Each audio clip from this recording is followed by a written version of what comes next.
बिस्मिल्लाहिर्रहमानिर्रहीम। BS Urdu 4th semester. Sir Syed Ahmad Khan का लिखा हुआ मज़मून उम्मीद की खुशी पेश किया जाएगा। उर्दू ज़बान और तारीख़ से ताल्लुक़ रखने वाले अफराद तमाम सर सैयद अहमद ख़ान से बड़ी अच्छी तरह से जान पहचान रखते हैं। आज उन्हीं के बारे में ज़िक्र होगा।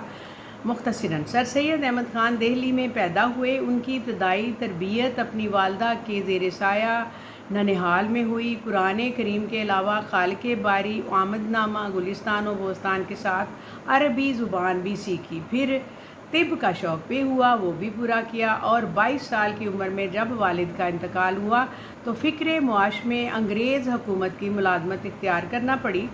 थोड़ी सी मुलाज़मत करने के बाद कानून की तालीम हासिल की, कचहरी का काम सीखा और मुनसिफ मुकर्रर हो गए। जनवरी 1855 में सदर अमीन होकर दिल्ली से बजनौर चले गए। 1857 का हंगामा बरपा हुआ तो दिल्ली से बड़े मुश्किल हालात में बचते बचाते अपने घर की तरफ रवाना हुए। दिल्ली पहुंचे तो देखा कि दिल्ली उजड़ चुकी थी। उनका घर भी लुट चुका था। उनका ख़ानदान परेशान था। वालदा और घर वालों को साथ लेकर उन्होंने मेरठ का रुख किया। वहाँ पहुंचकर वालदा शदीद बीमार हुई। वहाँ पर ही उनका इंतकाल हो गया। 1858 में बजनौर ही में सदरुस्सदूर मुकर्रर थे और मुरादाबाद में फ़ारसी मदरसा कायम किया और रिसाला असबाब बगावत हिंद जारी किया। फिर साइंटिफिक सोसाइटी कायम की और अलीगढ़ से एक अखबार जिसका नाम भी साइंटिफिक सोसाइटी था वो निकाला। इसी दौरान उन्हें एहसास हो गया कि अगर अब भी अंग्रेज़ी तालीम मुसलमानों ने हासिल ना की तो कामयाब ना होंगे। इसी तालीम और तरक्की का जायज़ा लेने के लिए लंदन रवाना हुए। वहाँ 17 माह रहे और वहाँ के इल्म व अदब के जो सियासत के अहम लीडरान थे उनसे मुलाकातें की और फिर हिंदुस्तान वापस आए और अपनी फ़िक्र को अमली सूरत देने के लिए काम का आगाज़ कर दिया। इसी दौरान रिसाला तहज़ीबुल इखलाक जारी किया जिसमें वक्तन फ़वक्तन मज़ामीन लिखते रहे और इस जो कि अब किताबी सूरत में मौजूद है उसी का एक मज़मून उम्मीद की खुशी आपके सिलेबस में शामिल है, जिसके बारे में आज हम देखेंगे कि इसमें वो हकीकत इसकी तरफ इशारा करते हैं कि उम्मीद ज़िंदगी के हर मैदान हर मरहले पर अल्लाह की तरफ से एक अजीम सहारा होता है। ये ज़िंदा रहने वाली हकीकत है और एक ऐसा नूर है जो ज़िंदगी की हर तारीकी में रास्ते को रोशन करता है और मंजिल को आसान बना देता है। ये एक अबदी नेमत है। उम्मीद का सिलसिला ज़िंदगी के आगाज़ से शुरू होता है और ज़िंदगी भर साथ रहता है। ये फितरी मनाज़र जो दूर से हम देखते हैं वो हमें ज़्यादा पुरकशिश, ज़्यादा दिलचस्प, ज़्यादा अच्छे लगते हैं निस्बतन उनके जो हमारे करीब हमारे पास होते हैं। हमें उनकी चाहतें, उनकी कशिश भी ज़्यादा होती है। सुकून की दौलत अक्ल से कहीं ज़्यादा यकीन के पास होती है और उम्मीद यकीन ही की बेटी है। यकीन ही से उम्मीद की किरणें फूटती हैं। उम्मीद हमें मुसीबतों में राहत, मुश्किलों में सुकून, तफक्कुरात में मसरत का पैगाम लाती है। इंसान हर काम किसी न किसी उम्मीद के सहारे ही कर रहा होता है। ये सब जानते हैं, आप भी और हम भी। सबसे पहले इंसान हज़रत आदम। ये मिसालें उन्होंने अपने मज़मून में दी हैं कि एक पहली मिसाल सबसे ये है कि हज़रत आदम को शैतान ने जन्नत में बहकाया और उन्होंने ममनुआ फल जो था वो खा लिया जो कि अल्लाह ताला ने मना फरमाया था और उसके शैतान की तरगीब जो थी उसमें वो आ गए और अल्लाह ताला को उन्होंने नाराज़ कर लिया। बहुत बड़ा मरहला पेश आ गया, लेकिन उन्होंने उम्मीद का दामन हाथ से ना छोड़ा और अल्लाह ताला से माफ़ी गिड़गिड़ा कर मांगी। अल्लाह ने फिर उनको माफ़ किया और रहमतों ने उन्हें मसजूद मलाइक बना दिया। फिर हज़रत नूह की मिसाल दी उन्होंने, जो हज़रत आदम के बाद आने वाले नबी थे और उन्होंने सैकड़ों बरस अपनी कौम के हाथों मुसीबतें उठाईं, तबलीग की, मार पीटें खाईं और उम्मीद का दामन फिर भी ना छोड़ा। और सबसे पहला बहरी बेड़ा जो तूफ़ान की मौजों में बहा जाता था, चारों तरफ पानी ही पानी, गिड़गिड़ाता हुआ पानी, लेकिन हज़रत नूह ने फिर भी अपने हाथ से जो उम्मीद का दामन था वो ना छोड़ा। मायूसी के सिवा कहीं उन्हें नज़र कुछ नहीं आता था, लेकिन उम्मीद थी कि कहीं ना कहीं कोई खुश्की होगी, जो हद निगाह तक फैला हुआ पानी है। लेकिन उन्होंने देखा कि एक जैतून की हरी टहनी जो वफ़ादार कबूतर की चोंच में खुशी का पैगाम लाई थी, बरकत उम्मीद से हुई। उम्मीद ही, अब अगली मिसाल वो देते हैं कि उम्मीद ही एक माँ से बच्चे की परवरिश करवाती है। उससे उसका बच्चा उसकी आंखों का नूर बनेगा, इस उम्मीद पर उसको उसकी तालीम और तरबियत पर तवज्जो देती है, दिन रात जागती है, इसलिए कि वो बड़ा होकर उसकी आंखों का नूर बनेगा। मरने के बाद उसकी दुआएं माँ के सुकून का बायस होंगी। गोया माँ की गोद कब्र की आगोश तक हर मरहले पर उम्मीद का सहारा है।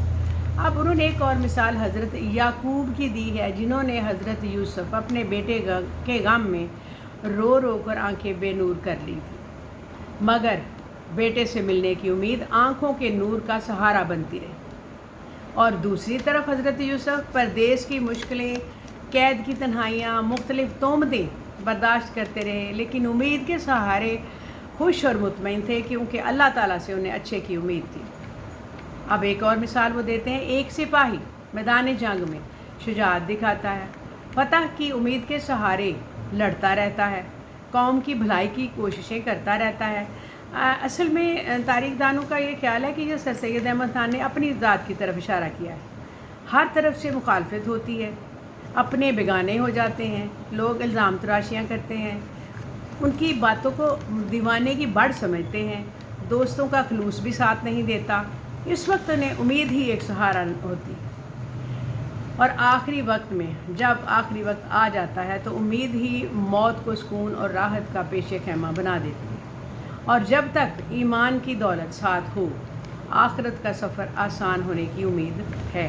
और दुनिया जो है, इसके सारे गम ख़त्म हो जाते हैं, और हवा हवा में, पानी पानी में, मिट्टी मिट्टी में मिलने को बेकरार होती है। और आखिरी मरहला हर एक के लिए मुश्किल होता है, वो भी इंसान दामने रहमत से लिपटने की उम्मीद के साथ अपनी जान जाने आफरीन के सुपुर्द कर देता है। उम्मीद की खुशी के नुकात पेशे खिदमत हैं जो उन्होंने पेश किए, जो उन्होंने लिखे आपके लिए, क्योंकि कदम कदम पर हमें पता है कि उम्मीद ही हमारा सहारा है।